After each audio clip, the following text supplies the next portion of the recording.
Good morning students. Today we are going to perform experiment number 6 to study the characteristics of microstrip power divider with chip resistor and without chip resistor. In this experiment, the arrangement of the components is like this as shown in block diagram. It is microstrip component, means the power divider we are going to place, and we are going to connect the port of the power divider to the spectrum analyzer, okay, like this. Now before going to perform this experiment, we need to understand what do you mean by power divider, okay. So here it is showing the diagram, but I have drawn it separately to explain you. This is the power divider with chip resistor. This power divider is a passive device which can be of 3-port or at the max 4-port device. Here the 3-port power divider is drawn. This port 1, port 2 and port 3. If port 1 is fed as a input signal, it will get couple in port 2 and port 3 in a equal amount or a unequal amount, okay. In both way you can get the power output from port 2 or port 3. Now for the explanation purpose, if I take 5 watt of input power fed to the port 1, then from the port 2 you can get 2.5 watt and another 2.5 watt from the port 3. So hence we can say that it has now equally get distributed, okay. So power get divided equally. Now there may be another divider. If suppose I have fed 5 watt power to the input port 1, I can get here 3.5 watt from the port 2 and 1.5 watt from the port 3. So this means this is called as the unequal power dividing. So in this way your power divider is going to be work.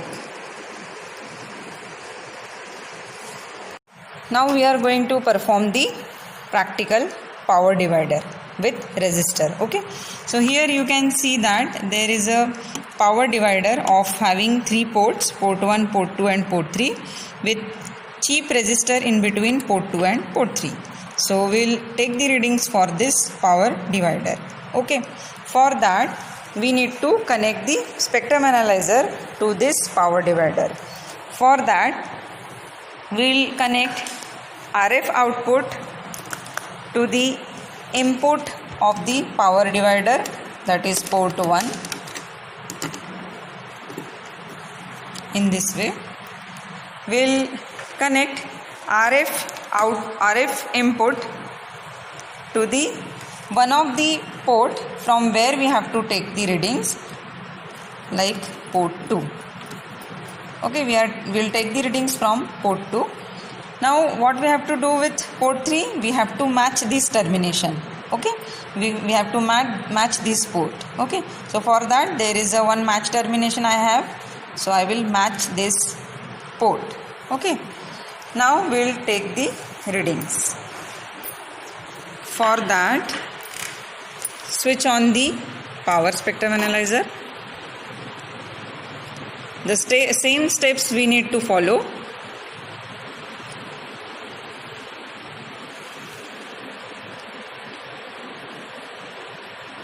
Okay, so what is the first step? First step is to press the option button and we have to on the tracking generator.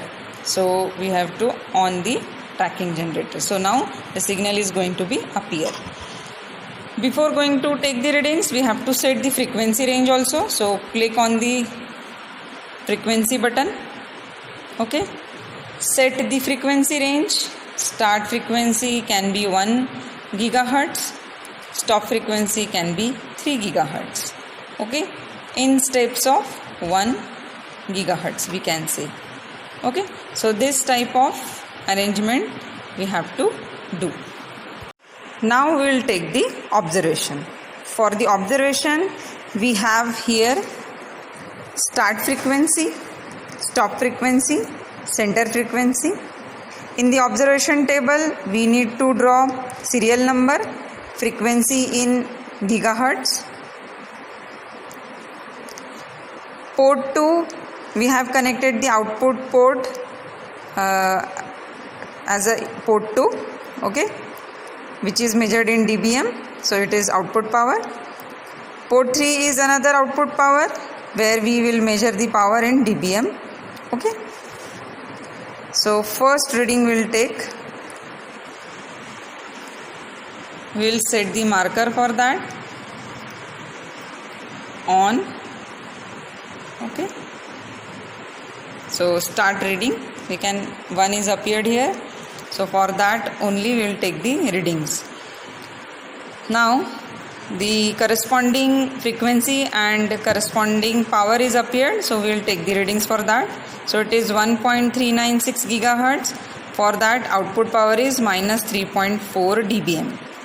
Second reading is, we'll have 1.468, for that minus 9.8 dBm. Then again we'll take 1.592 gigahertz. For that corresponding power is minus 8.7 dBm, okay. Another reading we'll take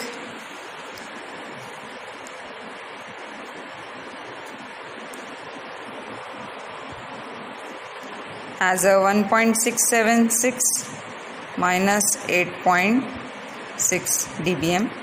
Likewise, we will complete the observation table for port 2.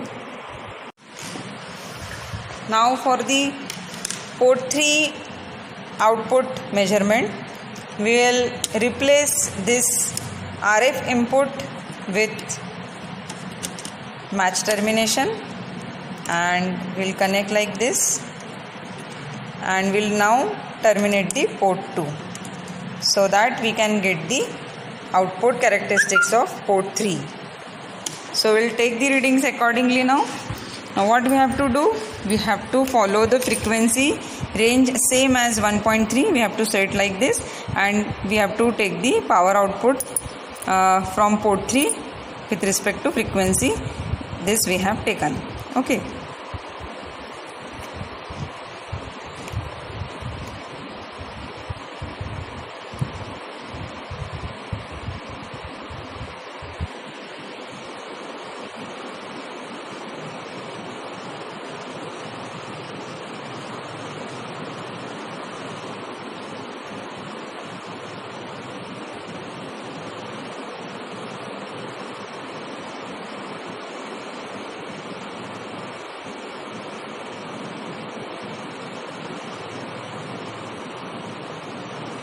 We have to wait up to the 1.3 gigahertz. So it's now 1.5, now 1.4, okay, now it is 1.3, okay. So 1.3, at this output power at port 3 is minus 9.4 again, okay. Then 1.468 for that minus 9.5 dBm, minus 1.592 for that corresponding frequency output power is minus 8.4 dBm, okay. Next is 1.6, next is 1.67, For that corresponding power is minus 8.7 dBm. Then 1.736, for that minus 9.6 dBm. So you can observe that you are getting exactly approximately same readings. Why? Because here in this case the power is divided equally. So that's why it is nearly same. Okay, so we'll take the next reading. 1.8, 1.82, for that minus 9.4 dBm. 1.97, for that minus 8.8 dBm. Then 2.1 minus 9.2 dBm. Next is 2.2 minus 9.6 dBm, and 2.26 minus 10.1 dBm. So in this way we have finished with the observations of the power divider up to the 11. You can take more readings also, but 11 readings are enough. Now what we have to do, we have to draw this on the graph paper. Okay, so for that this will be the nature of your graph. So graph you have to draw. Again, frequency versus power in dBm. This it has shown for the one port only. This has shown for the port 2 only. You have to draw this is for another also, for the port 3 also. Okay, in this way. So you have to draw two graphs on the one graph paper for the port 2 and port 3 same.